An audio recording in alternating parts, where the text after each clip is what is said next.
Good morning class. हमने अमल क्षारक एवं लवण चैप्टर के अंदर उसके बारे में पढ़ लिया है। उसके बाद इन टेक्स्ट क्वेश्चन आए हैं, वो हम करेंगे। सबसे पहला क्वेश्चन आया है, पीतल और तांबे के बर्तनों में दही और खट्टे पदार्थों को क्यों नहीं रखना चाहिए।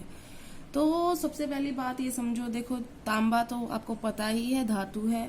और पीतल जो होता है, पीतल को हम ब्रास भी बोलते हैं, और वो कॉपर और जिंक दो धातुओं से मिलके बना है।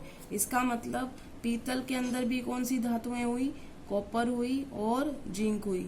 मेन जो ये आपको कॉपर दिखाई दे रहा है, कॉपर जो होता है वो जब भी किसी अम्ल के साथ क्रिया करता है, ये तो आपको पता है कि कोई भी धातु अम्ल से क्रिया करती है तो लवण बनाती है ना। तो इसके जो तांबा जो होती है, विशेषकर जब अम्ल से क्रिया करती है तो जो वो लवण बनाती है वो विषैले होते हैं, वो विषैले पदार्थ होते हैं। और जब वो भोजन के साथ मिलते हैं तो वो भोजन जो है खाने योग्य नहीं रहता। इसलिए हमें पीतल और तांबे के बर्तनों में दही नहीं रखना चाहिए। इंग्लिश मीडियम वाले बच्चे हैं, पीतल को बेटा ब्रास बोलते हैं, तांबे को कॉपर बोलते हैं। तो जो पीतल और तांबा है, जो ब्रास का अगर कोई बर्तन है या कॉपर का कोई बर्तन है, अगर किसी एसिड के साथ, मतलब दही में क्या होगा, दही में एसिड होता है ना, तो दही वाले पदार्थों में जिनमें अम्ल होता है उनके साथ वो जो धातु है, वो मेटल है कॉपर, वो रिएक्ट करती है और पॉइजनस सब्सटेंसेस का निर्माण करती है। वो पॉइजनस सब्सटेंसेस जो फूड को है इडिबल नहीं रहने देते, इसका मतलब खाने योग्य नहीं रहने देते। अब आते हैं हम सेकंड क्वेश्चन पे। सेकंड क्वेश्चन है, धातु के साथ अम्ल की अभिक्रिया होने पर कौन सी गैस निकलती है, एक उदाहरण के द्वारा समझाइए।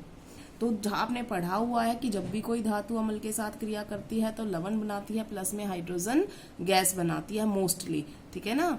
तो धातु जो है, मेटल जो है, किसी एसिड के साथ रिएक्ट करती है तो सॉल्ट बनाती है, प्लस में हाइड्रोजन गैस निकालती है। तो पहले तो एक हो गया इसका। फिर उसने बोला है कि एक उदाहरण के द्वारा समझाइए, तो हमने ये उदाहरण लिख दिया। ये आपने पढ़ा भी था बुक के अंदर, जिंक प्लस में H2SO4 गिव्स ZnSO4 प्लस में H2, ठीक है।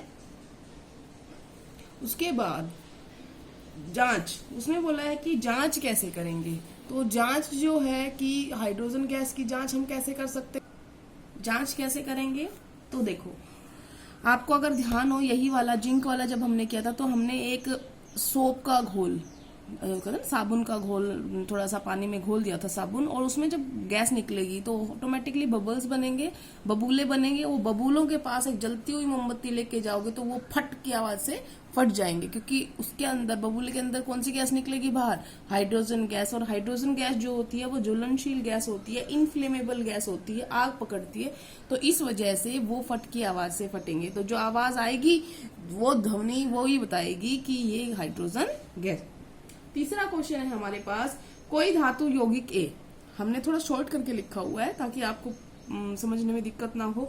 कोई धातु यौगिक ए तनु हाइड्रोक्लोरिक अम्ल के साथ अभिक्रिया करता है। धातु यौगिक ए लिख लिया हमने, हाइड्रोक्लोरिक अम्ल के साथ रिएक्ट कर रहा है तो बुदबुदाहट उत्पन्न होती है। बेटा बुदबुदाहट का मतलब होता है कि एफरवेंसेस हो रही है, इसका मतलब कोई गैस निकल रही है, ठीक है।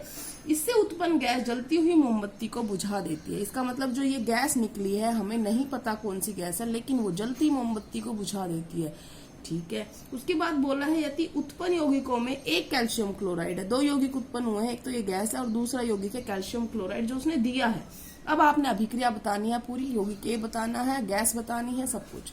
तो जलती हुई मोमबत्ती को बुझाने की बात, इसका मतलब कौन हो सकते हैं। देखो, ऑक्सीजन तो जलाने में मदद करती है ना, हाइड्रोजन गैस तो खुद ही जल जाती है। तो आपको एक गैस पता है जो बुझाती है, वो है कार्बन डाइऑक्साइड गैस। तो इसका मतलब यहाँ पर तो आएगा CO2। इतनी बात समझ में आ गई। देखो ये सोल्व हो गया। अब आपको ये पहेली सोल्व करनी है। देखो आपको इसका फॉर्मूला देख के कि देखो इसमें मेटल कौन सी है, Ca, कैल्शियम। तो एक तो इस धातु यौगिक के अंदर आएगा Ca, कैल्शियम। उसके बाद देखो, आपने कभी ये पढ़ा था कि धातु कार्बोनेट हो या धातु बाई कार्बोनेट हो, जब वो किसी एसिड के साथ रिएक्ट करेगा, किसी अम्ल के साथ अभिक्रिया करेगा तो CO2 गैस उत्पन्न होती है। इसका मतलब यहाँ पे क्या है, कार्बोनेट, ठीक है ना। तो कैल्शियम कार्बोनेट, इसका सूत्र होगा धातु यौगिक ए का। और हमारे पास गैस जो आई है वो है हमारी CO2। और भी कुछ प्रोड्यूस होता है साथ में जो नहीं दिया गया है, वो जरूरी नहीं है, लेकिन इसमें एक और चीज उत्पन्न होती है, H2O, ठीक है ना। तो CaCO3 कैल्शियम कार्बोनेट जब अभिक्रिया कर रहा है तो HCl तो CaCl2 बना रहा है, CO2 बना रहा है और H2O भी बाहर निकल रहा है। ठीक है, तो ये अभिक्रिया हो गई। अब इसको संतुलित करके लिखना है तो संतुलित करके लिख लेते हैं। हमारे पास कौन सा होगा यौगिक, CaCO3। किसने अभिक्रिया की, HCl ने। क्या बना, CaCl2। कौन सी गैस निकली, CO2 प्लस में H2O। ठीक है, अब देखो कहीं पर बैलेंसिंग की दिक्कत हो, एक कैल्शियम एक क्लोरीन, दो, यहाँ पर दो है तो मैं यहाँ पर इसको बढ़ाने के लिए दो कर देती हूँ। अब दो क्लोरीन हो गया, क्लियर। एक कार्बन 3 ऑक्सीजन, दो ये रही और एक ये रही और 2 हाइड्रोजन। अब ये संतुलित है। ये हो गए आपके आज के इन टेक्स्ट क्वेश्चन। आपने ये सारे करने हैं। और एक बात और ध्यान रखनी है, आपका मंडे को पेपर होगा, टेस्ट पेपर, क्योंकि आपका ये सेकंड चैप्टर चल रहा है। फर्स्ट चैप्टर का टेस्ट होगा, तो आपके पास आज का दिन है पढ़ाई करने के लिए, संडे का दिन है, 2 दिन है। आराम से तैयारी कीजिएगा।